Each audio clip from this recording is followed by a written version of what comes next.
밖에 교수도 풀기 어려운 정말 킬러 문제나 과도한 지식 배경을 요구하는 이런 문제들 때문에 이것이 사교육의 기회요인으로 작용하기 때문에 이 부분. 네, 대통령의 말 한마디에 대입 수능이 대혼란에 빠졌습니다. 만 5살 초등학교 입학 논란에 이어서 최악의 교육 참사라고 불릴만 합니다.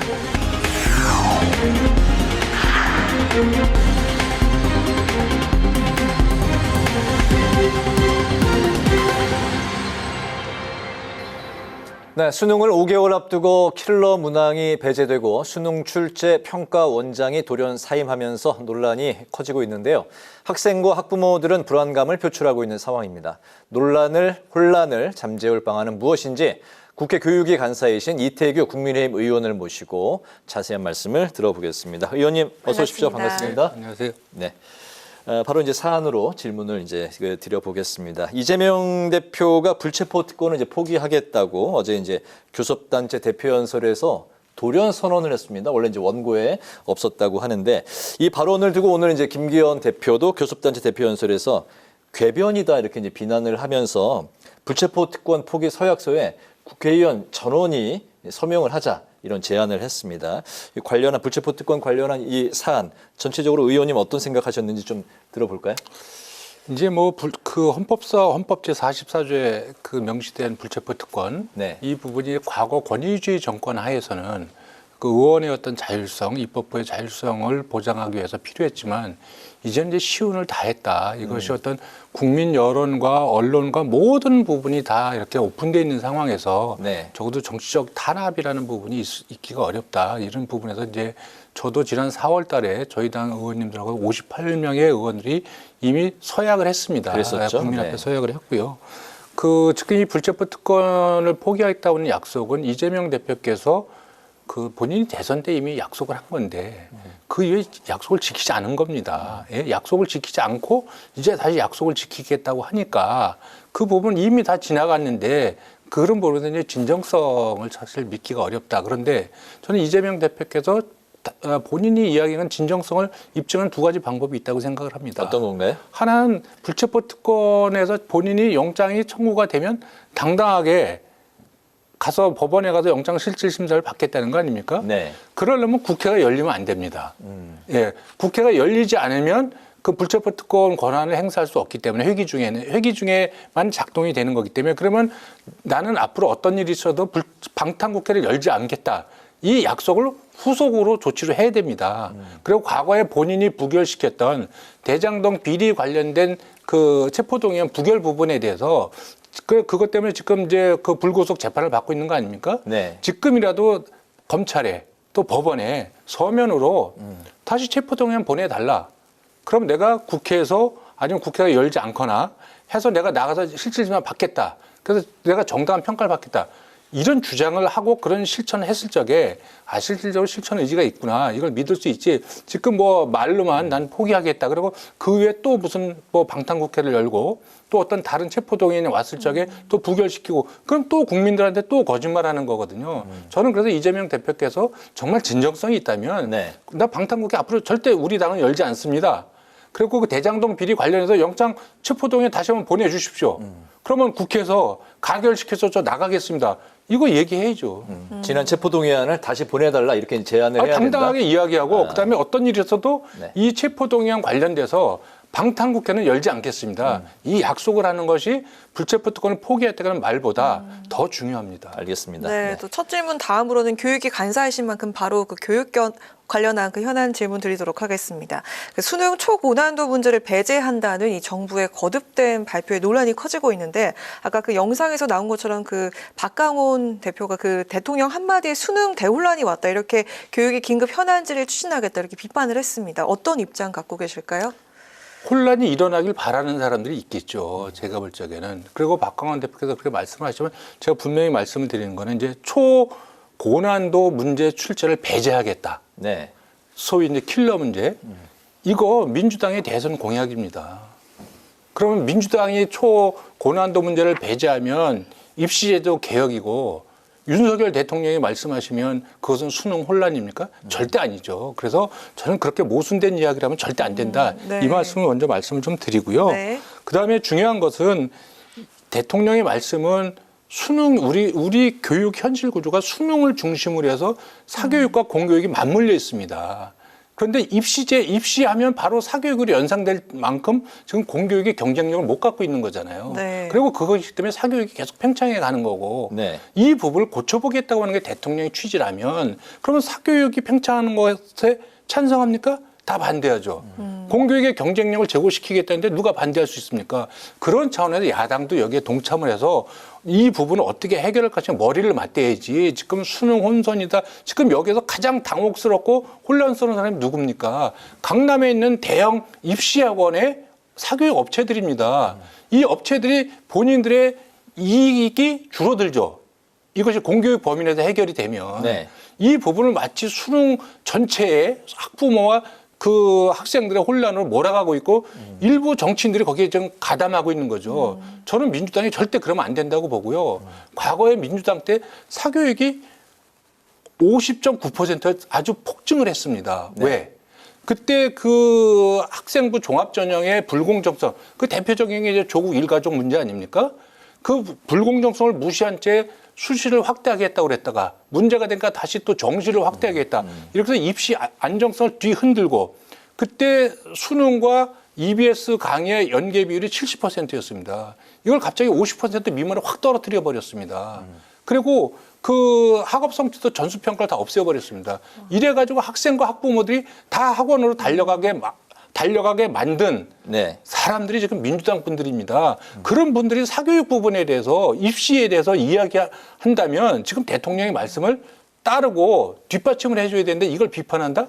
저는 정말 그건 염치 없는 짓이라고 생각을 합니다. 알겠습니다. 근데 이게 그 발언의 파장이 더 커졌던 게 이제 수능이 오늘이 이제 149일 남았더라고요. 한 5개월 정도 남았는데 연초에 이런 이야기가 나왔으면 덜 그랬을 거고 아마 더 이제 그 수긍하는 분들이 많았을 것 같습니다. 근데 이제 지극히 이제 준비해 온 상황에서 막판에 정리하는 그런 이제 그 단계에 이런 발언이 나왔기 때문에 타이밍 얘기가 많이 나오는 것 같습니다. 저는 6월 달에 있어서의 이제 난이도 부분 한번 평가해 봐야 되고 또 9월 달에 있는 거 아니겠습니까? 네. 그리고 대통령께서 굳이 말씀을 안 하시더라도 이때쯤 되면 이번 수능의 변별력을 어떻게 할 거냐, 난이도 조정을 어떻게 할 거냐, 이런 부분에 논의가 있습니다. 그리고 그걸 봐서 조정해 나가면 되는 겁니다. 제가 볼 적에는. 네. 우리가 그런 부분을 지난 정권에서 제대로 안 해가지고 기억을 하실지 모르겠지만 2년 전에 2021년도에 그때는 완전히 불수능이라 돼갖고 난리가 났었습니다. 네. 그래가지고 온통 강남의 어떤 학원들 사교육 팽창한다, 공교육 체계 자체가 완전히 무너졌다. 뭐 이래가지고 사교육을 어떻게 할 것인가에 대해서 엄청난 사회적인 어떤 그 문제 제기가 있었고 그때 언론들이 다 썼습니다. 그걸 2년 만에 잊어먹고 다시 또 이 부분을 바로잡게 하는 네. 부분에 대해서 이것이 수능 혼선이다, 학부모들 불안하게 한다. 그럼 어떻게 해요? 사교육을 계속 키워 나가겠다는 것입니까? 저는 그래서 책임 있는 정치 세력은 그렇게 주장하면 안 되고요. 네. 지난 5년 동안 본인들의 입시 정책, 교육 정책의 오류로 인해서 얼마나 많은 사교육비가 증폭됐는지, 폭증했는지 이 부분에서 먼저 반성해야 된다고 저는 생각을 합니다. 알겠습니다. 이게 이제 불수능이 계속 이제 왔다 갔다 하면서 결국 이제 피해자는 학생들의 몫이 되는데 그 수능 시험을 총괄하는 이규민 한국교육과정평가원장이 어제 6월 모의고사의 이제 평가 이제 그 난이도의 관리에 실패했다는 책임을 지고 사임을 했습니다. 좀 아까도 말씀드렸지만 수능 5개월, 149일 남겨놓은 요 상황에 사임을 한 게 과연 이게 적절한 것이냐. 그동안 이제 총괄해왔던 분이. 그리고 이제 이런 이야기가 또 이제 나오는 것 같습니다. 전 정부 그 말기, 2022년 2월에 이분이 이제 임명이 됐기 때문에 일종의 또 전 정부 지우기 아니냐, 이런 의혹의 그 눈초리도 있는 것 같아요. 저는 일단 고위공직자가 이 정권이 바뀌었는데 그럼 국정 철학이 다르죠. 네. 예, 그런데 자녀 임기가 있다고 그래서 그 자리에 버티고 있는 거는 저는 정치나 공직윤리 안 맞다고 봅니다. 거기 있는 게 구차스러운 거죠. 저는 그래서 그 정무직 공직자들은 정권이 바뀌면 임기 자녀인과 관계없이 그만두는 것이 저는 맞다고 보고요. 그래서 네. 새로운 정권이 자신들이 갖고 있는 국정 철학을 잘 관철할 수 있도록 자리를 내주는 것이 저는 도의라고 봅니다. 그리고 이제까지 왔는데 이 부분이 잘 안 되고 있는 거예요. 저는 정말 그건 넌센스라고 봅니다. 그리고 너무 구차스럽다고 보는 거고요. 두 번째는 새 정부가 대통령의 어떤 국정 철학이나 기조나 이런 부분들을 가지고 추진하는 데 있어서 국가기관이 그 부분을 제대로 이해를 못하거나 엇박자를 냈을 적에 네. 그 부분에서 저는 문제 제기할 수 있다고 보는 거고요. 특히 더군다나 이제 대통령께서 카르텔이다 이런 표현까지 쓰셨지만 실질적으로 그 평가원은 그렇게 생각을 안 했을지 모르겠지만 결과론적으로 수능의 수준이나 방향이 사교육 시장의 이해관계하고 부합한다면 이건 국가적으로 용납할 수 없는 문제거든요. 그러면 왜 이런 일이 벌어진데도 한번 짚어봐야죠. 감사해야죠. 그리고 모든 국가기관과 거기에 소속된 공무원은요. 감사를 받을 의무가 있습니다. 저는 그렇게 이해합니다. 네. 네. 그래서 뭐 이 평가원에 대한 감사가 이제 뭐 그 들어가는 걸로 또 전해지고 있네요. 저는 그거 한번 짚어봐야 된다고 봅니다. 알겠습니다. 네, 네. 네. 네, 정말 그 날이 갈수록 그 교권이 흔들리고 있는 걸 수많은 기사들로 접할 수가 있는 요즘인데요. 그 지난달 그 교사의 정당한 학생 지도는 아동 학대 규정에서 제외하는 그 초중등 교육법 일부 개정안 발의하셨는데 정말 그 반응이 많이 뜨거웠던 것 같습니다. 이 어떤 내용인지 좀 소개를 해주실까요?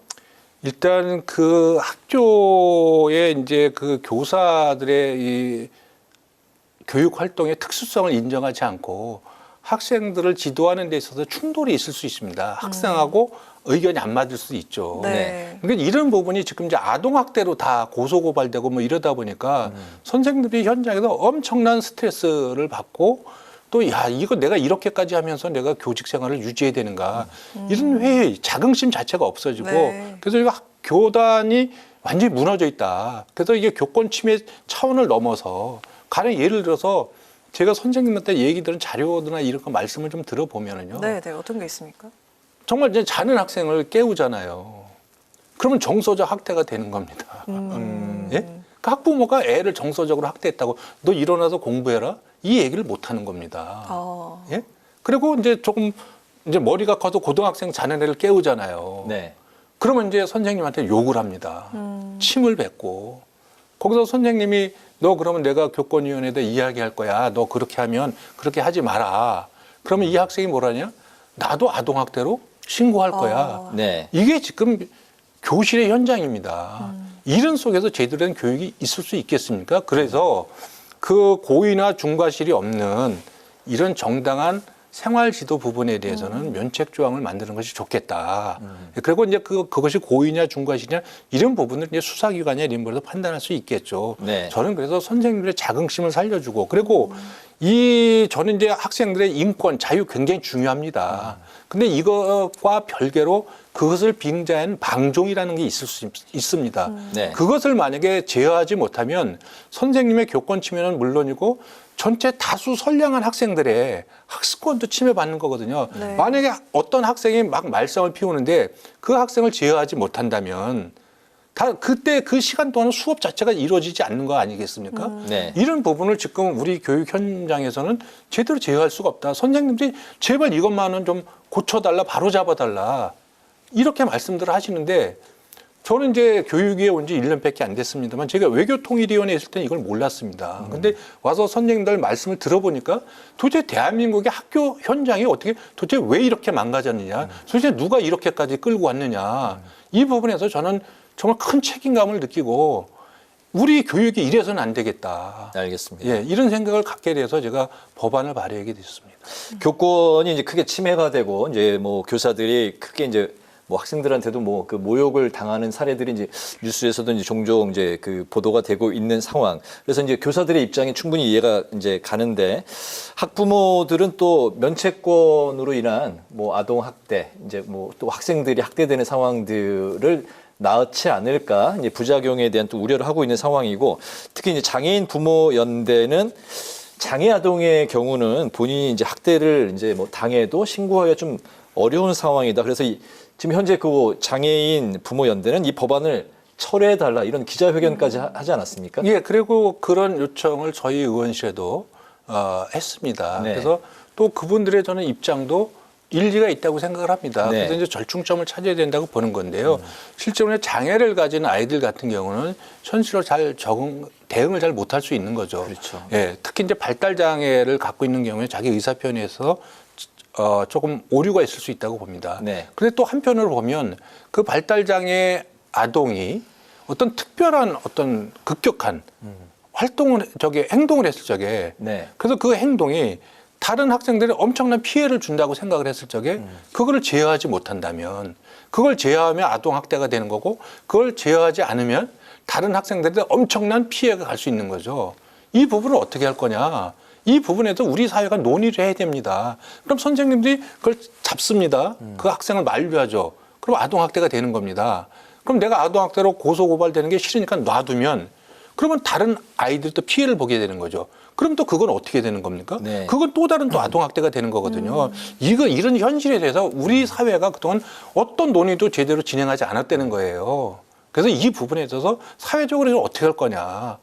저는 장애 아이를 가지는 학부모님들의 입장을 충분히 알고요. 네. 과거에 장애 아동에 대한 학대 문제가 굉장히 심각하게 있었습니다. 그런 부분을 포함해서 또 그러면서도 불구하고 선생님들의 정당한 생활지도 부분을 어떻게 보장해 줄 거냐.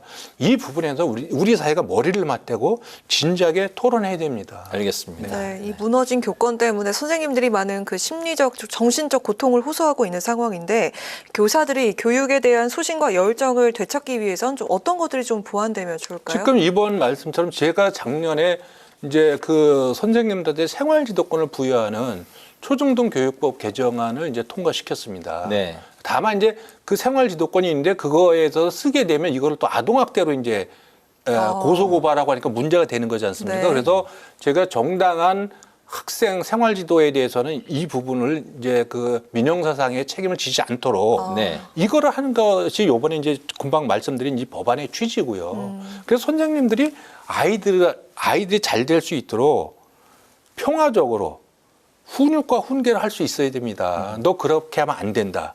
그리고 너 다른 사람한테 피해를 입히면 너도 페널티를 받을 수 있어. 이걸 어려서부터 가르쳐 줘야죠. 근데 그걸 가르쳐 주는 것이 아동학대라고 정서적 학대라고 학부모들이 들고 나온다면 도대체 우리 사회가 어디로 가겠다는 것입니까? 네. 저는 이 부분을 제도적으로 법적으로 보장을 해줘야 되고요. 그 2016년도에 선생님들에 대한 교직 만족도 조사가 70%가 넘었습니다. 근데 올해 교직 만족도가 23.6%에 불과했습니다. 네. 거의 많이 바닥 수준입니다. 떨어졌네요. 그러면 우리나라 그 선생님들이 굉장히 고급 인력입니다. 굉장히 공부를 잘해서 교대 가고 사범대 가신 분들입니다. 이 분들이 역량을 발휘해서 그 역량, 자기가 갖고 있는 지식을 아이들한테 제대로 쏟아부을 수 있도록 그런 환경을 만들어 드려야죠. 근데 일단 이런 부분은 또 안 되니까 교단을 떠나는 겁니다. 네. 이거 막아야 된다고 생각을 합니다. 알겠습니다.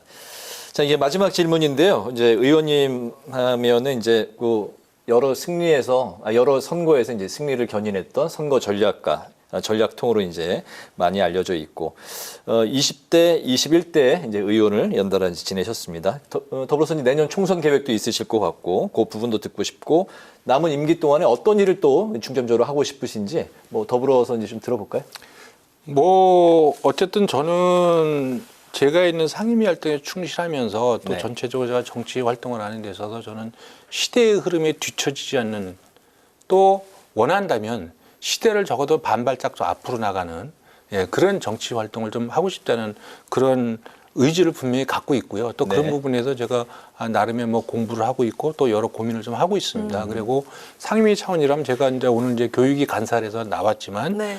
작년 아까 제가 이 교권 확립을 위해서 생활지도권 이런 부분도 이제 법을 개정했고, 또 우리 지금 대학 교육이 굉장히 심각합니다. 네. 그래서 작년에 이제 대학의 재정 확보를 위해서 그 고등평생 지원 특별회계법도 이제 야당이 도와줘서 통과시켰고, 이제 이거를 이제 완결시키려면, 이 대학 교육을 완결시키려면 이제 대학 교육을 하면 크게 세 개인데, 하나가 재정이고, 재정 계획이고, 하나가 또 규제 계획이고, 또 하나가 규제 개혁은 좀 정부 열심히 하고 있습니다. 또 하나가 이제 구조 개혁입니다. 그래서 이 사립대학교 구조 개선 지원법이나 이런 부분들을 지금 해결을 좀 봐야 되는 거고 네. 또 금방 말씀하셨듯이 선생님들이 정당한 그 학생 생활 지도가 아동학대로 오해받아서 네. 이 부분에 대해서 어떤 교권이 침해된 이런 부분들을 좀 막아줘야 되겠다.